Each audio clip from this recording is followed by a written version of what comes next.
This is where the big boys play, huh?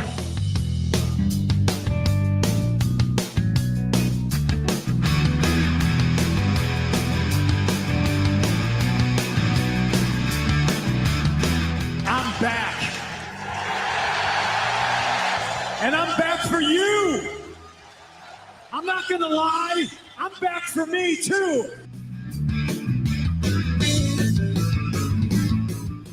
Who are you to doubt El Dandy? Because this guy's a serious professional.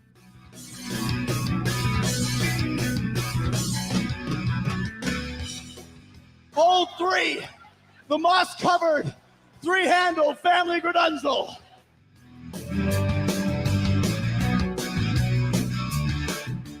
I am Sir Michael Cole.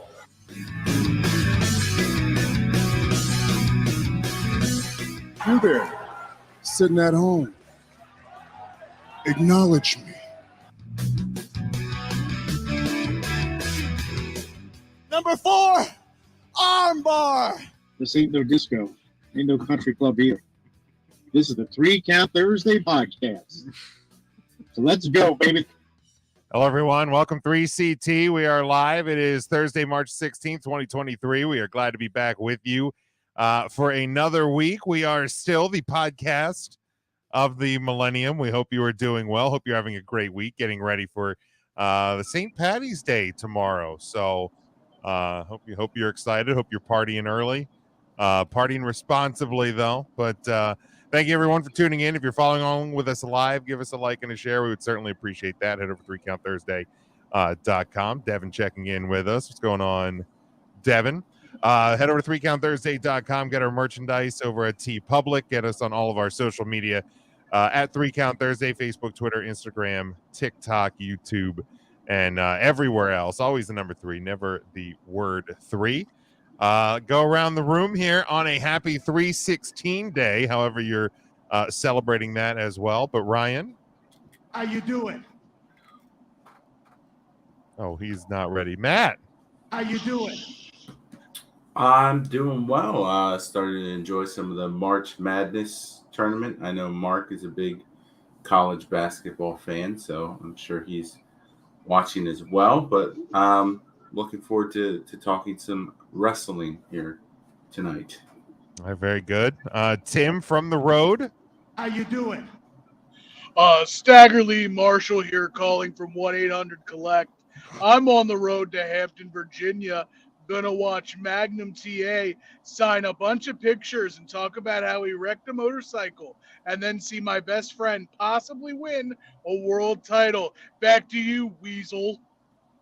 All right, thank you. Ryan, are you good now? How you doing? Who the hell was that? I don't know. I thought it was Tim, but it was somebody else. Staggerly Marshall calling from 1-800-COLLECT. God dang. Doesn't even sound like Stagger Lee Marshall. Oh, I'm fine. It's kind of crazy. I'm dead. Well, welcome back, sir.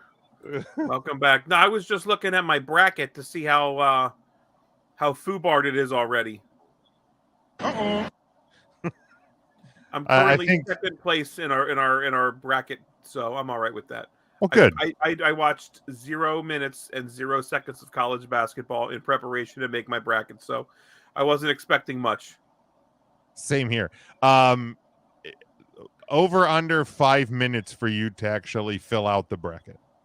Under. Okay, me too. I was just checking, making sure that. Where the fuck's Furman?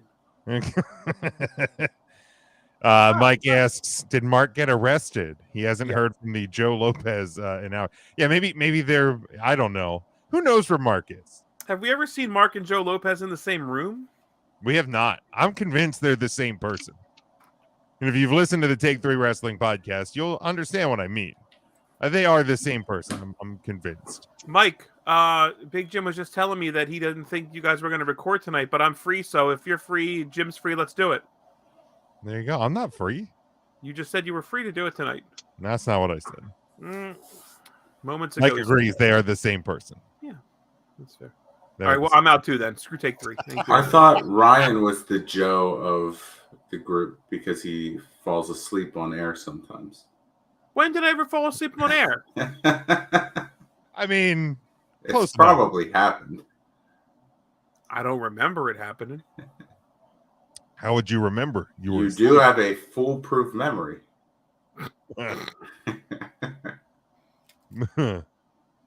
Oh, Devin says Mark's out hunting leprechauns. That's actually Tomorrow, probably Devin. accurate, if we're being honest about it.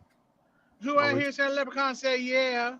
That actually wouldn't surprise me if that's where Mark was. Sasquatch and leprechauns. Sasquatch and leprechauns. Yeah, Mike says at the 58-minute mark of last week's take 3, I almost died, which is accurate. Thanks to Joe. Fair. Thanks to Joe, thanks to Mark, whichever. It could be the same person. However you want to name them. Matt, what are you doing this weekend? Any fun activities? I don't know, maybe Saturday?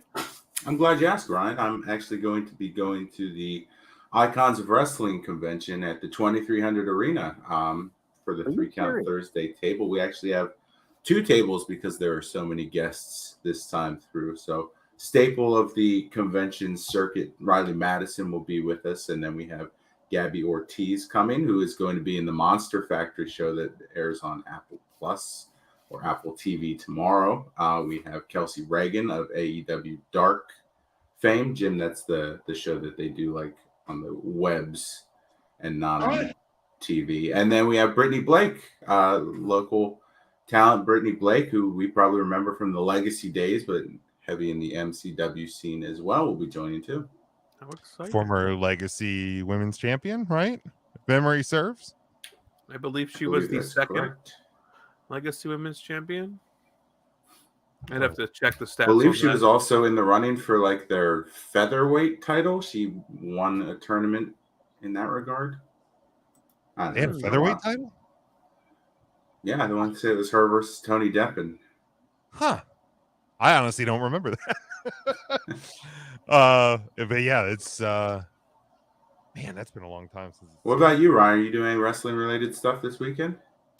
I think I'll travel down with you to the Icons of Wrestling show. That sounds like a hoot. I am serious, Mark. Thank you. We just have him right off camera. But tomorrow, I think I'm going to do take in some independent professional wrestling, and you should too. You can come out to the Brightside Opportunity Center in beautiful Lancaster, Pennsylvania. The weather should be real nice in Pennsylvania tomorrow. The wind finally died down. Finally. And check out 3 Legacies Wrestling. They're presenting Fool's Gold. It's always a good How time. exciting. I think in the main event, we have Delirious taking on Smiley. Tim, I believe you know both of those fellas. You're familiar with both of them. Tim with the thumbs up from the road. Bro Keller taking on Victor Benjamin. Lady Frost will be in action. A lot of great stuff. I don't have the card in front of me, but I wish I did. It's always a Should have good brought time. up the topic of things to do this weekend without being prepared, but that's par for the course for old Ryan here. Just pretend you're asleep and it'll be okay. Well, Tim's usually at a laptop and he's able to pull this shit up for me quickly enough, and I'm just kind of waiting for the card to flash up in front of me, and it's just not happening. It's not happening. Yes, Tim. I'm actually going to be doing some wrestling stuff this weekend too. And we didn't 3 ask Count you Thursday yet. actually spreading Damn it, around. I kind of talked about it as Staggerly Marshall, but I'm headed to Hampton, Virginia. Virginia Championship Wrestling, formerly known as Vanguard Championship Wrestling, has an event aptly called March 18th from Hampton, Virginia. Virginia wrestling legend, NWA legend, Magnum TA will be in attendance doing a meet and greet. But it's going to be headlined by friend of the podcast, The Boar, challenging for the VCW World Heavyweight Championship against the champion of the 1%, Logan Easton LaRue. Also a friend of the podcast, Erica Lee, will be taking on Savannah Evans.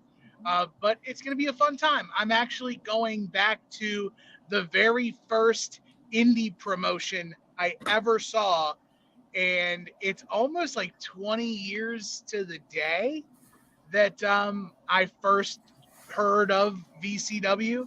So 3CT is making their rounds, getting their wrestling steps in this weekend. So it's going to be a good time.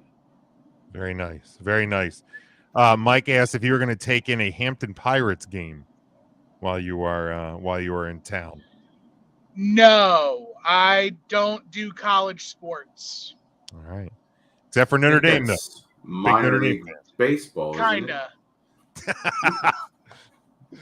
Big Notre Dame fan. You got the Big Notre Dame fan. You have the Go shirt Irish. and keychain to prove it. Got everything. And Devin will be watching sprint cars turn left a lot. So don't bring up sprint cars and racing with Devin again. I don't know if Ryan. We don't have the out budget to buy Ryan a new microphone yet. So Am I supposed to turn left yet? tpublic.com/user/3count Thursday. Buy some shirts so we can afford to buy Ryan a new microphone when he eventually breaks it. That would be greatly appreciated. But let's go into this. We are looking at March the 16th in pro wrestling history. 3 birthdays today. Henry O. Godwin, born today, 1965. Steve Armstrong, born today as well in 1965. And Kenny Dykstra of the Spirit Squad was born today, 1986. Lenny Dykstra. Old Lenny Dykstra. 1994 in Munich, Germany, Mick Foley, wrestling as Cactus Jack, famously loses his ear during a match with Big Van Vader. 1997 WCW Uncensored was held in Charleston, South Carolina. The main event was a triangle elimination match. The teams were Team NWO, Team WCW, and Team Piper. Team NWO was victorious when Hulk Hogan pinned Team WCW's Lex Luger.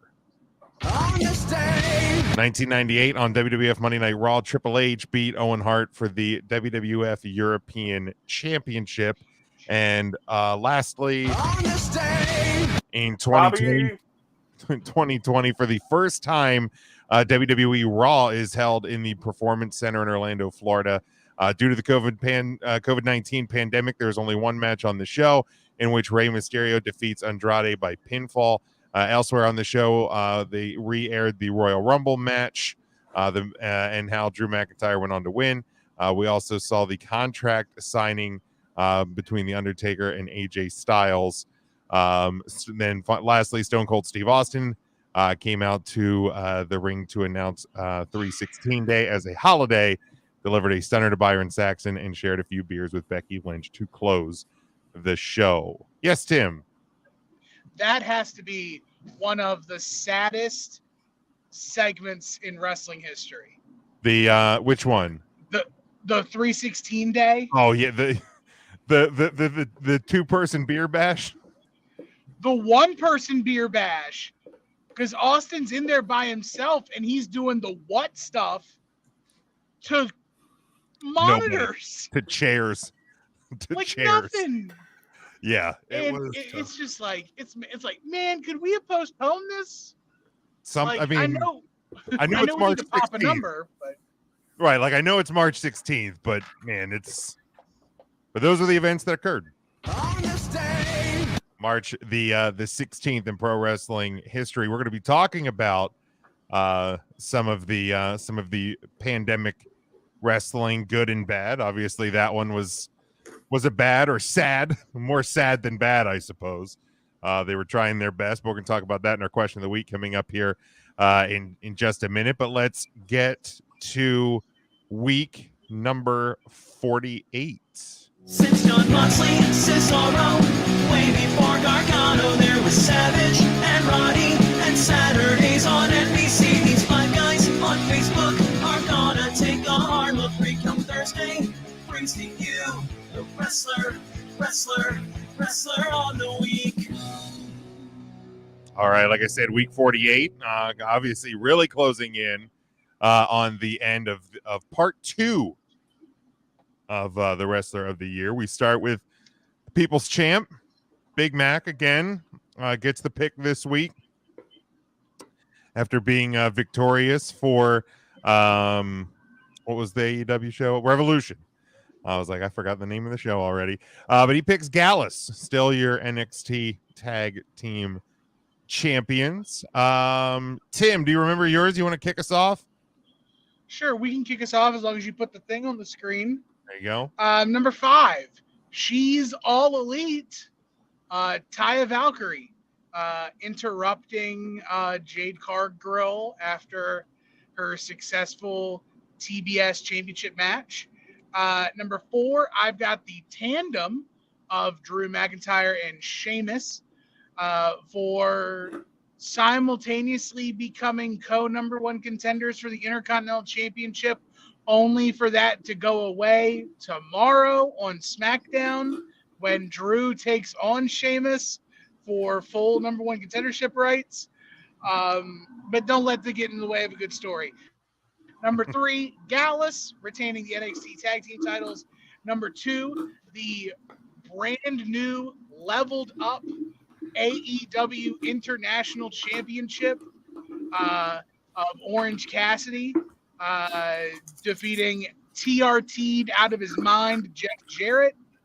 And number 1, it is the House of Black successfully retaining the trios titles against very formidable foes in the Elite and whoever the hell the third team was. Wasn't it? It was the Jericho guys, wasn't it? The Jericho Appreciation Society. I said that. Thank you. Ryan, go ahead.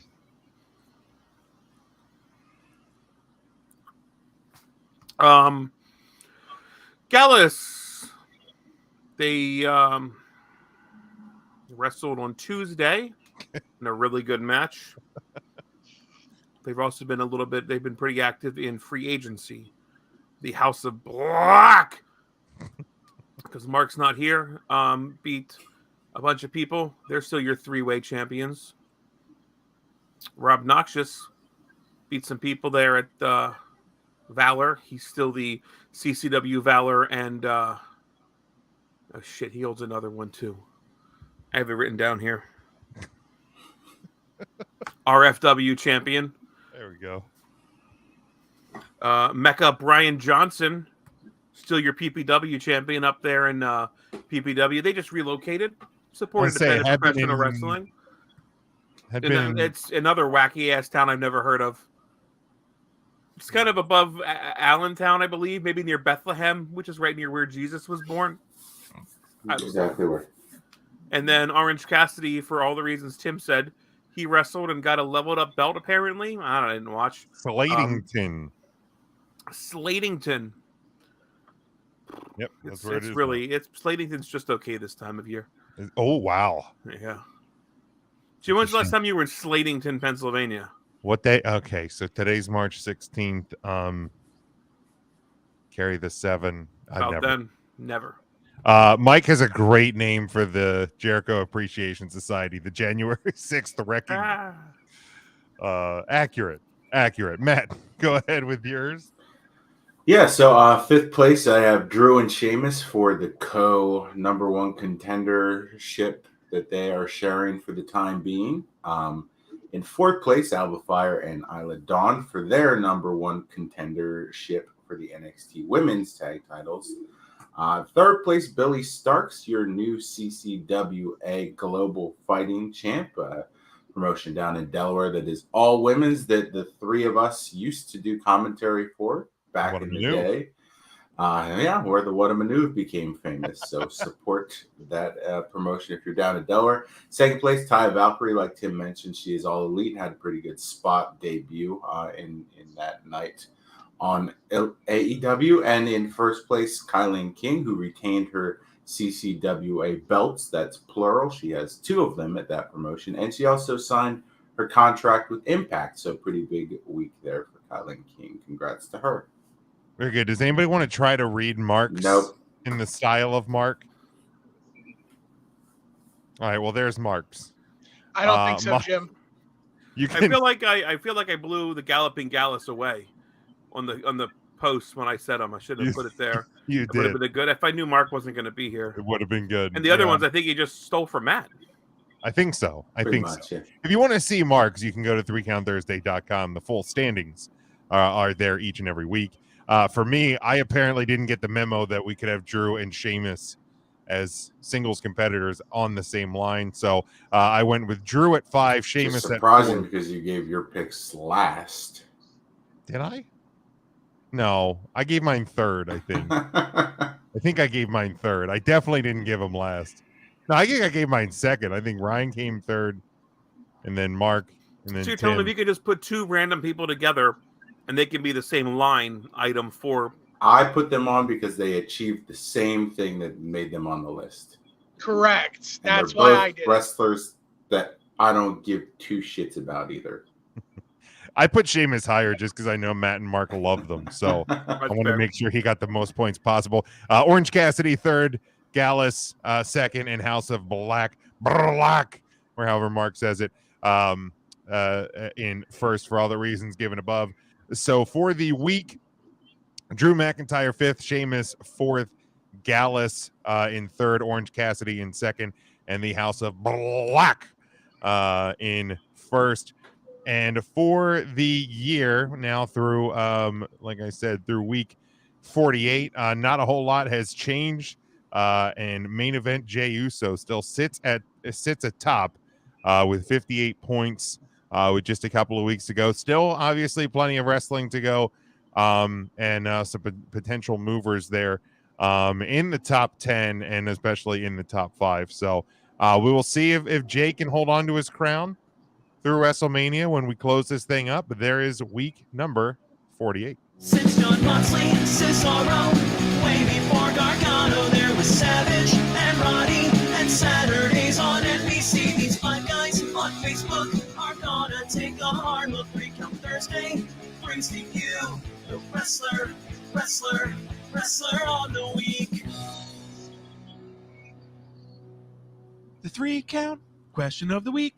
Like I said, I mean, we had the anniversary of today is the anniversary of the first Raw in the Performance Center. Just a couple of days ago was the anniversary of the first WWE show period at the Performance Center in what kicked off the strangest time in professional wrestling that we've ever lived through, the strangest time in our lives that we've ever lived through, the start of the pandemic era of professional wrestling. It gave us some good, it gave us some bad, but just kind of opening up the floor as a discussion here this week, since it is timely. What to you guys is some of the best, your favorite, least favorite moments of the pandemic era? Anyone can lead us off. Tim. Extreme fucking Rules. Might go down as the worst of the worst ever. In one night, we had the Bayou Boogaloo beat down with Bray Wyatt and Braun Strowman's, and Rey Mysterio had his eye gouged out on pay-per-view. There we go. Thank you, Ryan. It's horrible.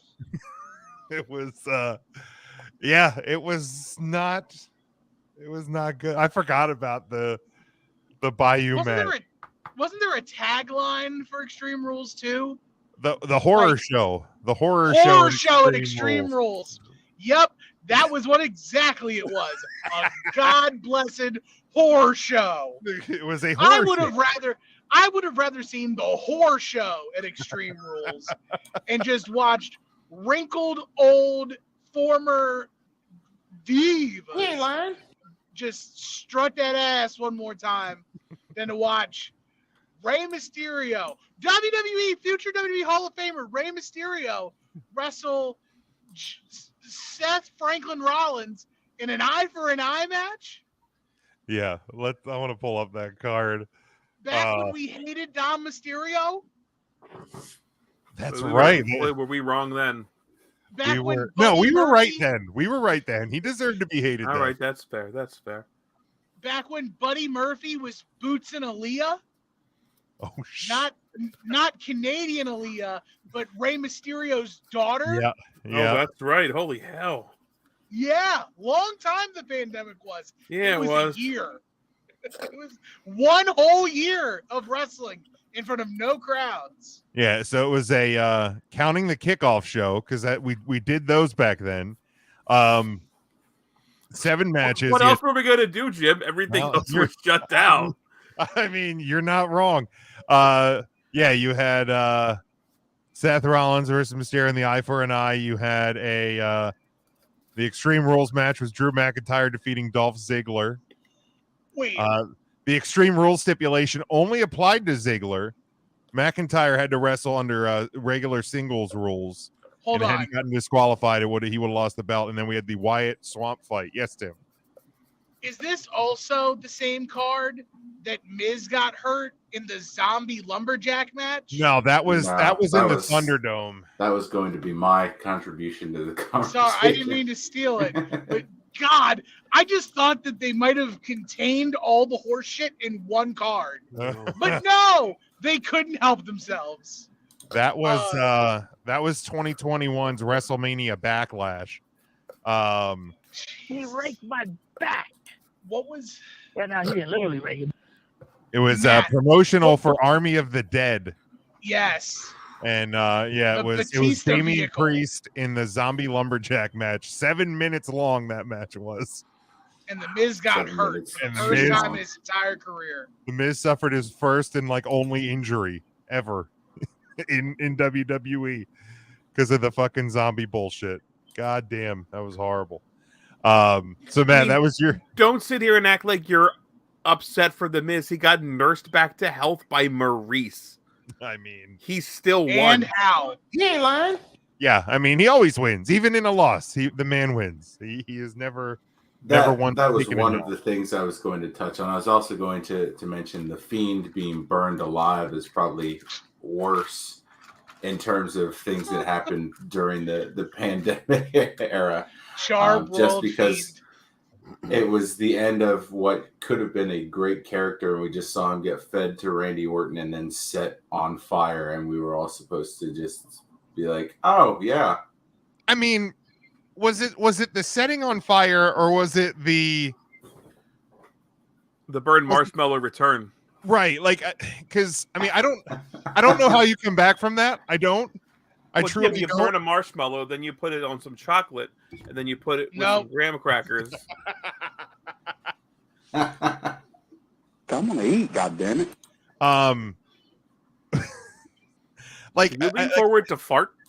maybe. No, I don't- leaned in because you said chocolate. Oh. Like I don't know how you come back from that, but I feel like it wasn't the burning alive part that was the worst part. It was the aftermath. And again, I don't know how you get out of that. I but- mean, just all of it in general is just tough because, like you said, you can't come back, and they tried to do that. sorry, before Tim. Hands on 10 and 2, bud. with Kane, where the Undertaker had burned him, and that's Yeah, we why he can't see wore your the face. mask. Well, somebody was a smart give me ass. about that said 10 and 10 3. and 2. Maybe like 4 and 8, Tim. 4 and 8. I think you'll be all right at 4 and 8. Yeah. And then we get that. Oh well, then no, we meant emotionally burned. Yeah, so you couldn't do that again because Mayor Glenn stole that gimmick. But yeah, like I liked that they used the realm of the fact that nobody is seeing it live, so you can do things you're never ever going to be able to get away with ever again. Like they used the space as they could and created things differently. But yeah, maybe they shouldn't have burned him alive. Maybe in hindsight, probably should have stopped at literally lighting him on fire. Of all the ways to end that character storyline, I think setting them on fire was probably one of the worst options they could have come up with. The whole thing sucks. I can Ryan, agree did you with have that. any- I think visually they did some stunning stuff. We saw the WWE lean into movie making a little bit more because they can, and there's no crowd, and they can get away with it. But then they do silly shit like the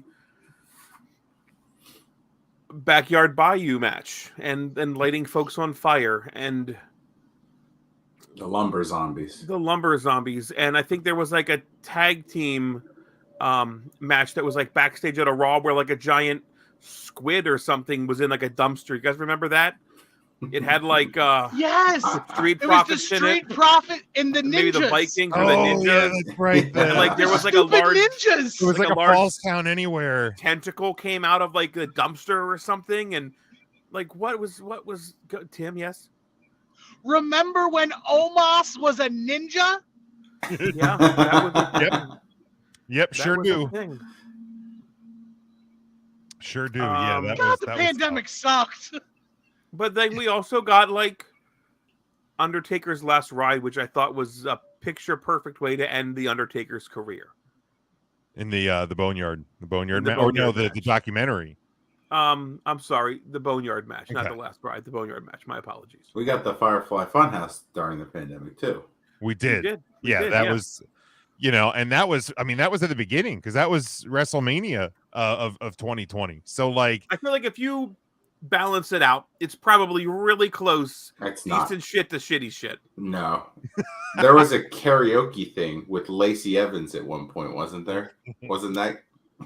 I can't be edited on this show. I mean, come on. I honest to God don't remember that. I remember Rick was trying to knock her up. yeah, Ric Flair was bootsing her. But yeah, like it wasn't great. But we didn't know it wasn't great because it was all we had. It was literally all we had for like the longest time. They threw somebody off of Titan Towers, didn't they? Aleister Black and Rey Mysterio, I think, yeah, got chucked off the side. We also got the pie soundbite that we use. That is true. Yeah. Time. Oh, yes. Look, I don't care what anybody says. I loved the WWE corporate Money in the Bank match. I really did. Like, I mean, when else are you really going to like see inside that building? We're not, especially now. Isn't it closed? Didn't they move to the new? I don't know. I think they are this year. They're in the process. We need to make a road trip. We just need to go kick the door in or something. Dude, I don't know. it's a couple hours north, isn't it? Yeah. All right. Yeah. Not We're very gonna do far. it. It's right down past the airport. Yeah. It's just it's past. right past the host. Yeah. Yeah. So it's right there next to Philly too. It's Yeah, right there. we're almost there. Also, traffic was great during the pandemic. Bring that back. I don't even drive for work anymore, but bring back no traffic. And if I want to get takeout, pulling right up in front of the fucking restaurant because no one else is there, give me that. I miss the grocery shopping more. I would go at like 7 a.m. and it was like the store was open just for me. Ghost town. I miss waking up at any time I wanted to and playing video games a lot. Like that was all right with me. It's here. A couple of the comments. Devin has favorite would be the Firefly Funhouse. Least favorite Zombie Lumberjack match. Mike has his best was Stadium Stampede and Mox and Brody from AEW. Let's see here. We got was this one Braun flipping everyone on wheels. That might have been before. I think that was actually before. Mike says worst was watching the Booker of the Year allow Matt Hardy finish a match after his head went splat. Yeah, that happened. That happened during the pandemic. I think we have a worse Gronk falling off the balcony. Oh, that's right. Rob Gronkowski, 24/7 champion at WrestleMania. Forgot about that one. Devin misses the no traffic as well, Ryan. So he's there with you on that one. Yeah, there was definitely a lot of bad. There Definitely was some good though. Like there was good. There was good. Like the rise of Otis. Yes. Yeah, I don't think we get any rise of Otis in a non-pandemic world. No, he could have done without that. Sure, yeah. That's... Matt's like, so we're still talking about bad, is what you're saying. No, look, we wouldn't have gotten Otis with the maximum male models at this point if it wasn't for the and pandemic. I don't know how I feel about Otis.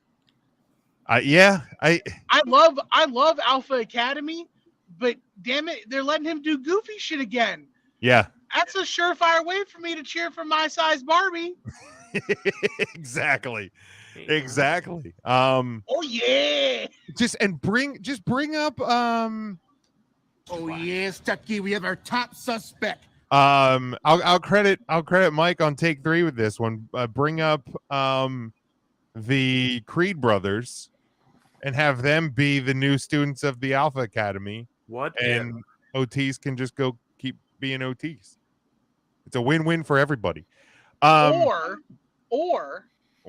what if people graduate from Chase U and then go to Alpha Academy for their post-grad? You're thinking way too hard for that. I like that. Let's see here. Claire says Asuka on commentary was great during the pandemic. Yes. Oh yes. The first episode of SmackDown, when it was Triple H and Michael Cole on commentary, was great. Triple H just ripping on Michael Cole for 2 hours on a Friday night was great. Rob says being able to hear the trash talk between the wrestlers was great. Yeah, I mean, it definitely presented a much different on-screen product than we've ever had before, because you don't have crowd noise until it was piped in. So I mean, I always kind of joke about it, like, but I had given my brother my login for it was still the WWE Network when the pandemic started, right? Peacock wasn't a thing yet. Mm-hmm. I think you're right. Yeah.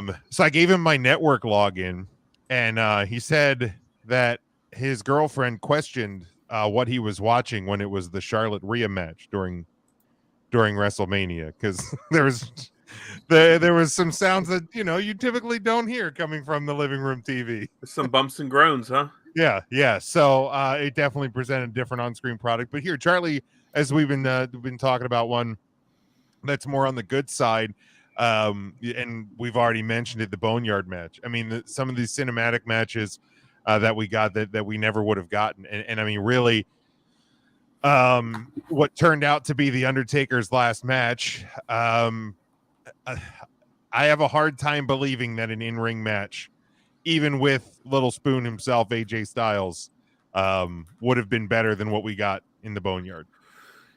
Yeah, I agree with that. I mean, Taker, I think just we'd seen the decline over the last couple of years, and it just wasn't the in-ring product was certainly not the same, and we got something special. The Firefly Funhouse was neat. Stadium Stampede. I can't even remember all of the different ones.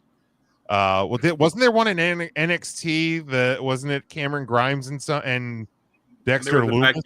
A backyard brawl. Yeah, in NXT, I think, with Adam Cole and that's Redacted. Oh yeah, forgot about that. Yeah. Which Redacted? That one. Yeah, Forgot about him. Yeah. We tried to. We tried. It worked well. Who else? It was all a dream. Did we get Pat McAfee during the pandemic? Yeah, I think that was his first match. Was War Games? Was inside. He said it. Was inside the it was in the pandemic. War games. To call back to, because I'm driving. To call back to an earlier conversation about Brittany Blake, she was the third Legacy Wrestling Women's Champion, behind the inaugural champion Kimber Lee. Okay. And number 2 was Veda Scott. She won it from Veda Scott back in 2017. Right. That's right. Okay. Boy. The turntables. 2,190 days as champion. Congratulations, Brittany Blake. And never still, vacated it. And still, never vacated. We'll have to mention that to her on Saturday. See if she brings it with her. We will. You guys want me to return this to Adam for you? I think aren't the Damian Priest and Matt Riddle and still the KPW tag team champions? Probably. Oh boy, I don't think KPW ever even had a cage match site. No, AEW. I highly doubt it. I would be shocked if they did. I mean, the tag titles were the same as the heavyweight title for KPW, right? They just had 2 of them. Yeah. Thanks, perfect donor. Mike says he wishes that Taker would have gotten the goodbye with the fans at Survivor Series. Yeah, well, I think that's why he got the his. Oh, that was so bad too. I think that's why he got to do his hour-long testimony at the Hall of Fame last year. I thought you were talking about those That dumbass Tesla cables. That was the Tesla things. That was Taker's. That was the give back to Taker. Streets of Gold crew. But yeah, I mean, both companies, and I credit AEW because when WWE first started, they still did the normal hard cam, so all you saw was empty chairs at ringside, and then AEW, because they were set up at Daly's place, their camera shot was towards the stage, and somebody at WWE must have been watching and went, "Hey, that's actually a good idea," so people kind of forget that it's an empty building. So WWE actually changed it up until they started having wrestlers as the as the fans, which was reactionary to AEW, because AEW was doing wrestlers as fans more believably than that's WWE. right. I forgot they actually had the wrestlers at ringside. I forgot. Yeah, about like during the pandemic, I think a lot of people look at AEW now and they're like, Tony Khan, his booking's a little weird, and maybe it's a lot of lather, rinse, repeat with some of his stuff. But when the pandemic was happening, Tony Khan was the biggest outside of the box thinker. And granted, he had in his back pocket literally the best venue possible, an amphitheater outside of the stadium that his family owns, that they could just set up shop and do infinite televisions free of charge, pretty much. But he really pushed the envelope. I mean, during that time, during the pandemic, you had the debut of Brody Lee, and unfortunately the passing of Brody Lee as well. But there was some Matt Hardy. Really cool stuff. You had Matt Hardy. You had that really sick parking lot brawl with the Lucha Brothers and the Best Friends during the pandemic. You had FTR coming into the building on a hot rod. There were some really cool things that AEW did. Was that when Sting debuted during the pandemic? At Daly's Winter place? is Coming? Was the first Winter is Coming at Daly's place? Yeah, I think it was. I think they might have had limited fans. Yeah, I think that was after some limited fans that started to come back. That's another thing too, is that AEW was the first promotion to really bring fans back in a very limited sense, and spreading them out, and being outdoors helped that for sure. Right. Again, the ideal situation. They were in the right place at the right time during the worst time. They were worst timeline ever. But Tony Khan and AEW made the most of a horrible situation, and it really leveraged them to be successful once fans were back in attendance. And then immediately once the turnaround time for that, it's only a few months after their full strength going around to arenas that we get the first what was the first dance? But it's crazy what the timeline was, but big kudos to Tony Khan for making the most of garbage time, and really that was the era that he was stomping out NXT. That was the era that WWE was looking to try to it made the WWE get creative and build the Thunderdome. Yeah, and look, going back, and because when I did it with the Royal Rumble, and I'm going to come up on him here soon as I'm watching through WrestleManias while I have WrestleManias on while I'm working. The Thunderdome stuff now is very visually jarring because we're used to wrestling being as wrestling's supposed to be. But really, the Thunderdome, when WWE came out with it, I thought it was great. It was definitely, in my opinion, a step up from the Performance Center. And like I did the Thunderdome like virtual fan thing a couple of times, and it was cool. It was cool to like, I mean, you're still just watching the show as it is presented, but like you're sitting there kind of trying to like find yourself on the screen and stuff like that. So it was neat. It was a cool thing to do a couple of times. And yeah, like it made the WWE get creative there.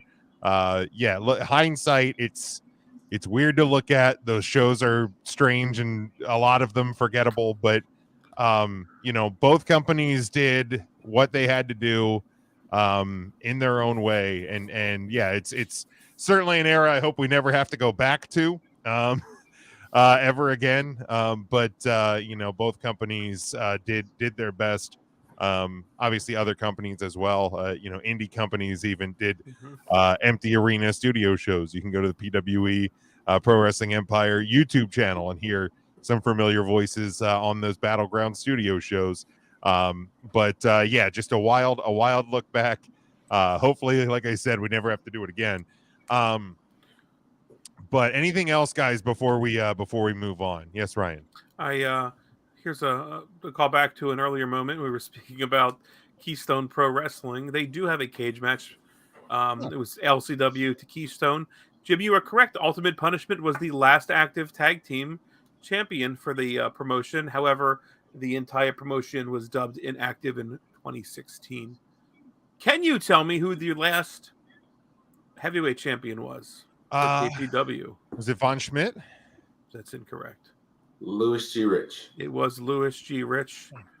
Thank you, Tim, for remembering, or Matthew for remembering that. And they had done away with. Did they do away with the Vixen's title or the women's title? The Vixen's title was retired when the company died as well. Mandy Leone was the carrier of that. Guess. She won it from Jordan Grace. And good. What was the other one when Jason still had it? That's not even listed here. Although it does list the Bad Apple Armor Championship. Yeah, the Bad Apple Armor. Shit, what the hell was the full title of that? Because a guy named Mel, I think, used to run that company. Yeah. Bad Apple Armor sounds right. Yeah, I don't remember Bad the Apple actual Armor champion. Although it does list a Intercontinental Championship that was interesting, won by Clutch Adams. I don't remember that at all. Don't even remember Clutch that. Adams. Mandy Leone will be at Icons of Wrestling too. Maybe her and Brittany Blake can put the Legacy versus the Vixen. There you go. Unify the titles on the line. Unify, and we'll hang them behind one of us at a podcast. There we go. All right. Last thing before we close out. Obviously we are getting closer. KPW's last. No fucking way. Their last show was called Broken Promises. Oh man, if I had an ironic button, like that would just Isn't be it ironic. Wow, that's about That's a right. stacked fucking card though, man. I believe what was the card on that show? So this was the Broken Promises Vixens version, the earlier show. It was Deonna Purrazzo defeating Cherry Bomb. Okay. Jordan Grace. Both televised. Like, count the number of people on Count TV. it. Go ahead. You guys That's count two. it for me. That's two. Jordan Grace versus Solo Darling. 3. Mandy Leone versus Miranda Vianette. Vanity versus Willow Nightingale. 4. Brittany Blake defeating Sammy Pandora. Ray Lynn defeats Maria Manic. And Jade defeated Sumi Sakai. Okay. Both of which Jade's been in Impact WWE. Yeah. Michin, and Sumi Oh, Sakai yeah, in Ring of okay. Honor. Oh yeah, Jade. That Jade. And then Okay. Sumi Sakai was in Ring of Honor. The main event, Sean Carr defeated Facade, two of my favorites locally. Okay. Great guys. The Hawaiian Warrior Keikoa defeated Brute Van Slyke, big guy from up in New York. Mhm. Shane Strickland defeated Pepper Parks, both of which in AEW. Can I say David Starr?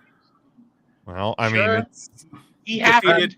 he was on the card. TK O'Ryan, who was in Ring of Honor. Okay. He was part of the I forget what he was in. The Kingdom. The Kingdom. Yes, I'm sorry. That's yeah. right. Hiromu Takahashi, then known as Kamatachi, defeated Vinny Marcellia. Wait. IWGP Junior Heavyweight Champion Hiromu Takahashi was it KPW? Yeah, wrestled as Kamatachi. He Yes. wrestled Vinny Marcellia. Vinny Marcellia was in Ring of Honor. Ring of Honor. as well, Yeah. as He was part of the Kingdom, right? The main Well, event of it the was- women's matches happened on this card. It was Gail Kim defeated Mandy Leone. Okay. And then it closed with 3 cage matches. Of I don't course believe it did. I don't believe any of these were televised professional wrestlers. Grey Wolf defeated the Rockin' Rebel. Louis G. Rich defeated Joseph Von Schmidt. Okay. And Rob Noxious defeated the Red Scorpion in what was He maybe raked my back. Yeah, no, he didn't literally rake it. the hottest feud in Lancaster, Pennsylvania. You're not kidding. And it still goes to this day, oddly To enough. this day. We literally just saw a casket match that didn't end the feud, I'm sure, just a few months ago. So Unbelievable talent on that show. It really, really was wild. 6 years later, yeah, Mike me tell you confirms about it. Part of the Kingdom, and Devin says it was a headache of a night. Yeah, they all were, Devin. They all were. If we're being honest about it. But yeah, 16 days from today is night 1 of WrestleMania. So now we know night 2, 17 days away. Cody Rhodes and Roman Reigns will battle for the undisputed WWE Universal Championship. And it just because there's been a lot of discussion, Cody's promos the last couple weeks have been real strong. And Roman obviously is approaching 1,000 days as champion. That will not happen before WrestleMania. So the question here is, what needs to happen more? Is it Cody Rhodes winning the championship at WrestleMania, or is it Roman Reigns hitting 1,000 days as champion? Feel free to chime in. Whoever wants to jump on it first. What needs to happen is we need to separate these championships. We need Cody Rhodes to say, "Daddy never won this one." Bring that back. Defeat Roman Reigns for that. Let Roman Reigns stay Universal Champion. Everybody wins. Okay. I mean, that would be the most ideal. Like if we're being 100% honest about it, but it's certainly the cup half full or the cup half empty. It doesn't matter. You own the cup. You own the fucking juice. Right. Stop filling it when you want to stop filling it. Yeah. No, I agree. Matt or Tim? So the question is, what needs to happen in What this main needs to event? happen more? Cody winning the championship at WrestleMania, or Roman reaching 1,000 days as champion? I mean, I guess I'll give the dissenting opinion before anyone else. I think what needs to happen more would be Cody winning. Okay. Just because then you can reinvigorate that storyline and kind of tear off with what you're doing with the bloodline. There's a lot of directions you can go with that, more so than getting to 1,000 days, in my opinion. All right, Tim.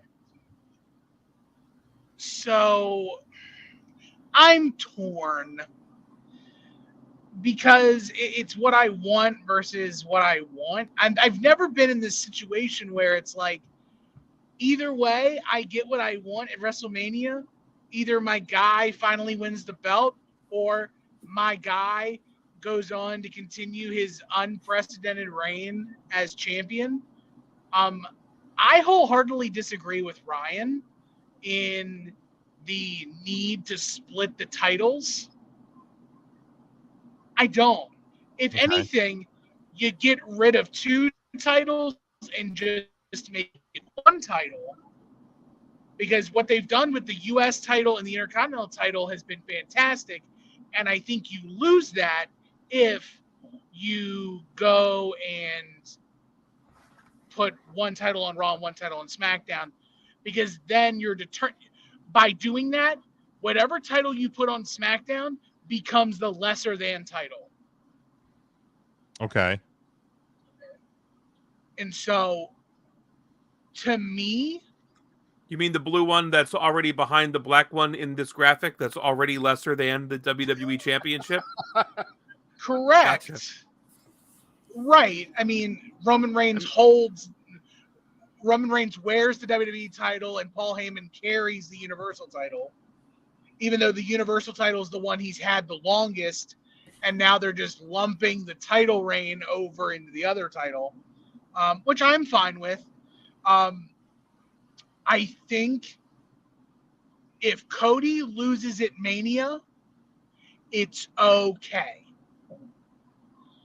I think that if Roman wins and goes to his 1,000 days, it opens up the door to allow for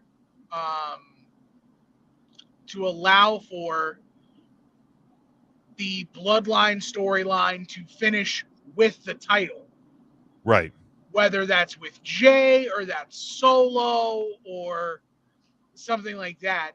Cody has now kind of removed himself from the Bloodline aspect of it, and it's very much just him and Roman.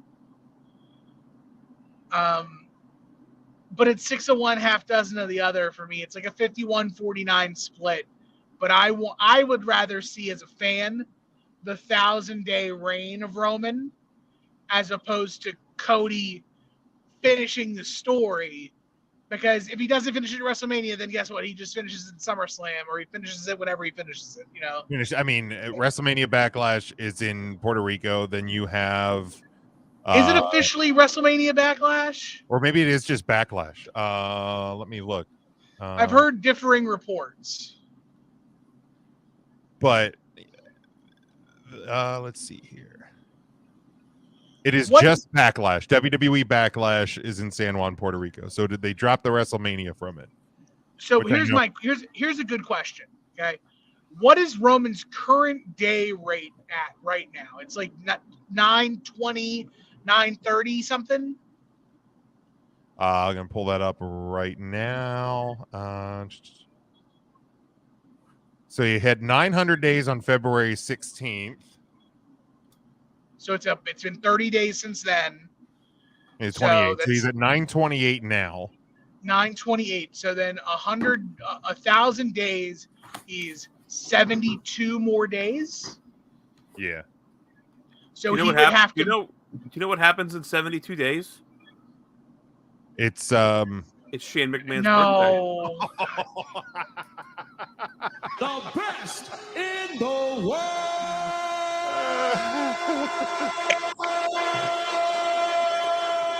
Dang, I didn't actually see that coming, Ryan. I did not. Shane McMahon. But actually, what is that was a shorter one? It was. I did. I Thank hit the God. short. Him driving. Yeah, I didn't. But what does trapped in happen, a rolling cage of emotion. what actually does happen 72 days from now is WWE Kings and Queens of the Ring from the Kingdom of Saudi Arabia. Mustafa Is Ali it actually 72 days? Yeah, May 27th is 72 days from today. And that's when King and Queens is, right? With Kevin James? Yeah. Yes. He's the host of Kings and Queens of the Ring. I'd be all right Leah with that. Remedi will talk about how she escaped the clutches of Scientology. Yeah, King and Queen of the Ring, which I feel like you It's could end have of May. named that better, but it's May 27th. It's What the would you have same. named it, Jim? I don't know. The royalty. I don't something. I don't know. It just has. I mean, you said you could come up with a better name. I'll hear it. Well, you know what? If you're gonna question WWE, you got to be ready for this. This is You're right. a I shouldn't have questioned WWE them. I shouldn't have show. questioned them. King and Queen of the Ring is a perfect name, but it happens the same day. If we Steiner mathed correctly, it would be on the same day. So you could have Roman lose it there, and it would be on his thousandth day. And then you've got Money in the Bank at the O2. Go to SummerSlam, and then the next then one would be SummerSlam in Vegas, right? Or no? no Detroit.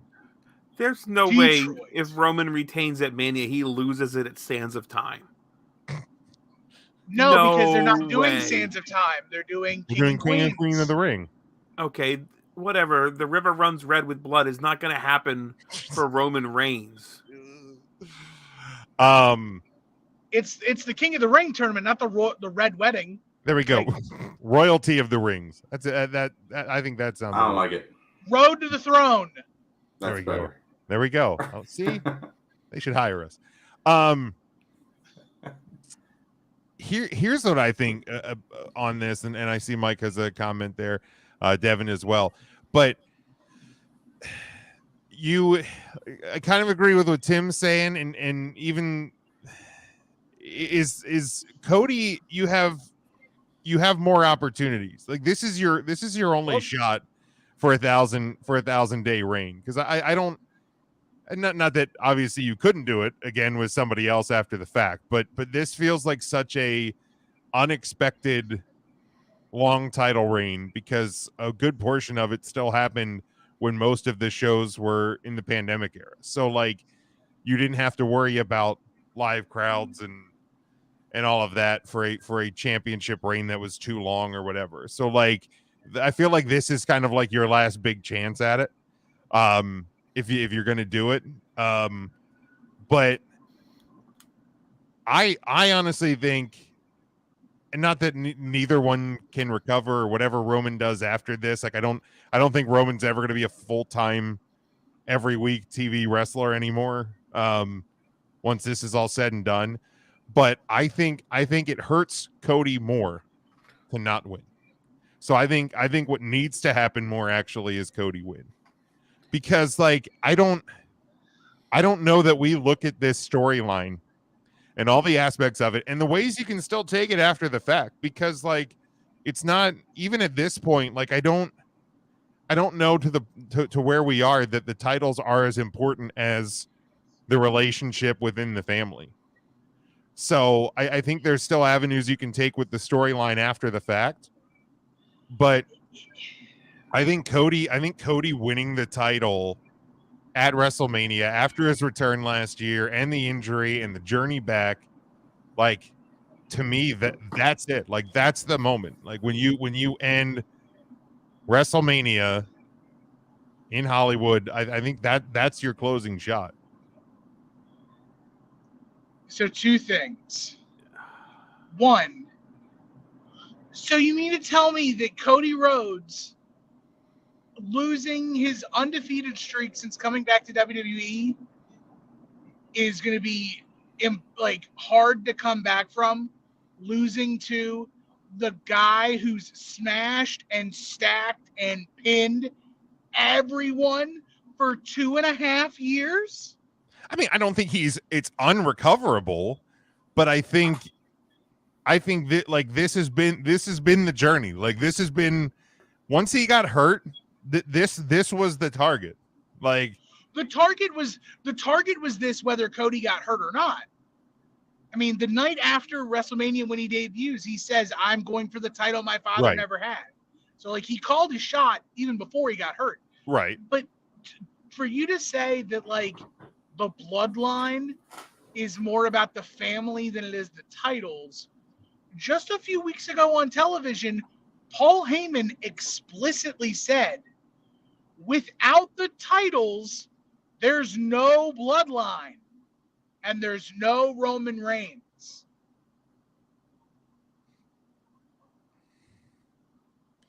But is that Heyman the businessman? Being Heyman the businessman. I firmly believe that if the minute Roman Reigns loses the titles, he is gone for a year, baby. And you ain't seeing him. But you don't know that being a dumb fan. I mean, you kayfabe this. Like, we're talking from like a perspective of kayfabe here. Even then, Roman, even as a fan and being dumb, Roman barely shows up as champion anyways. That I agree with. Which is why you stated you want the title split. Because That's not why I stated that. Well, one person's held both titles and neither of them are on television. Don't give a shit about that. Makes it more important, actually. That's not at all why I would split the titles. Okay.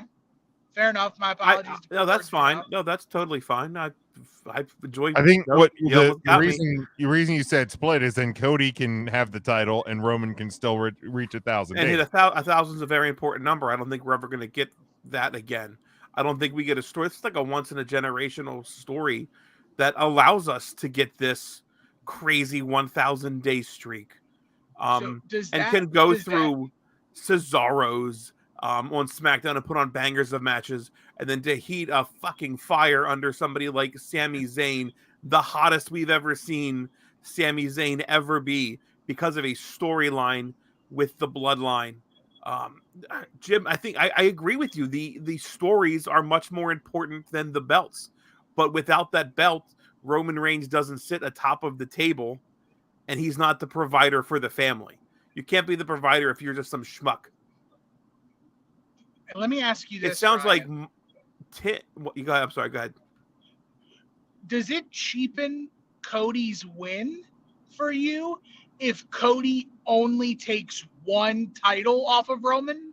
I don't think Cody has any interest in the Universal Championship. What's Cody's interest in that? He said, "I'm coming back for the belt. Daddy never won." So absolutely not. I agree with Ryan on that one. I'm all. I would have been all in on splitting the belt. He's changed it, but what is he has now? I want the title Daddy couldn't win because it didn't exist until 2015. Well, I mean, now he's saying that, he's going to be the first Rhodes that's ever been the undisputed WWE Universal Champion, because that's the match, because WWF isn't split, or WWE isn't splitting the titles. But if they would have split the titles, then he would have been like, I'm going to be the first Rhodes ever to be the WWE champion. And it would have been that easy. Right. Let's see. I want to loop around here. Mike says, Devin says it's more important for Cody to win. Mike says 1,000 days is a round number, but I don't think any person is super believable to beat Roman more than Cody. He says, if not Cody, then who beats Roman? Jay. Man, people were on the hook for Sami Zayn a month ago. You build somebody right. Jay absolutely could be that guy. Jay's to me, if it's not Cody, and I think it should be, it's Jay, because that is where the bloodline story began. Like that. Right. That's really after Roman's return, and he went for the title and he got the title, and then Jay wouldn't acknowledge Roman, and that's what started this whole thing. You hit 1,000. I don't think it matters how he loses it. You can have him and I don't know, have the Rock thing happen at SummerSlam, and then have somebody cash in and steal the championships that way. It's cheap, but you can do it that way. You'll have the briefcases back in play. Right. It doesn't have to be anybody super believable. I mean, Sami Zayn's not believable. Look at Sami, look at Roman. That's not a believable fight. But God damn it, if everybody didn't believe it was a couple of those close 2 counts. Yeah. I don't think anybody takes it to a near fall like Roman Reigns. It's like, if the WWE definitely makes you believe, you'll believe. That's for sure. Devin, I heard if Cody wins, you're going to get a tattoo on your. Is that true? on the. Who, me? No, Devin. Devin says if the Usos lose their title, there's Right a on better its neck. chance. On its neck. There's a better chance Roman might win if the Usos lose their title. I mean that's going to be an interesting tell. And I think that match happens night one, and then I think there's going to be a lot of questions going into night two. Mike says Jey Uso, the Jey Uso that beat Roman multiple times, including forcing him to join the Bloodline.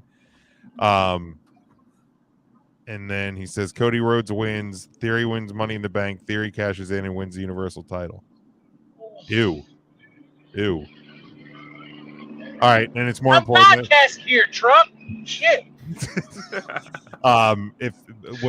Based on what Mike just said, I'd like to change my answer. It's more important for Roman to reach 1,000 days.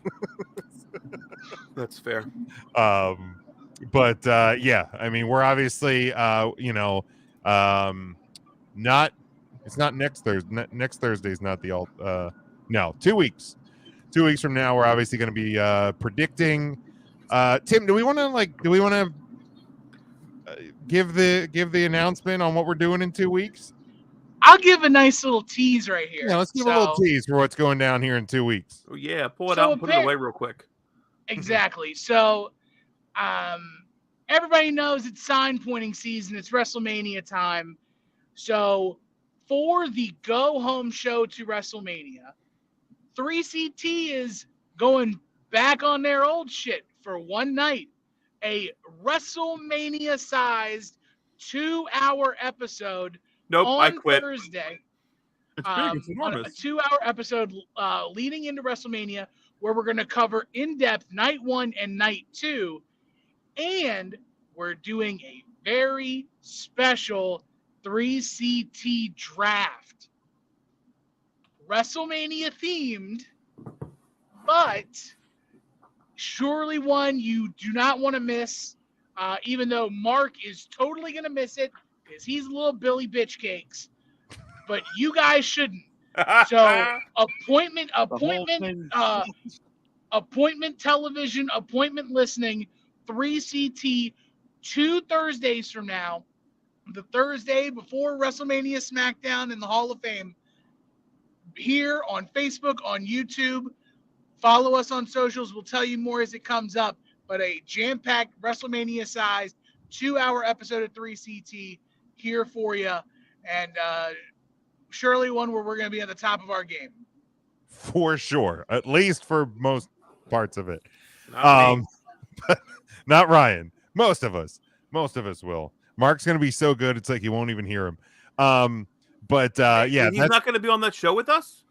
No, he's going to some PA like music hall of music. Oh, that's right. That's right. Well, they're inducting the Claire brothers. It makes sense.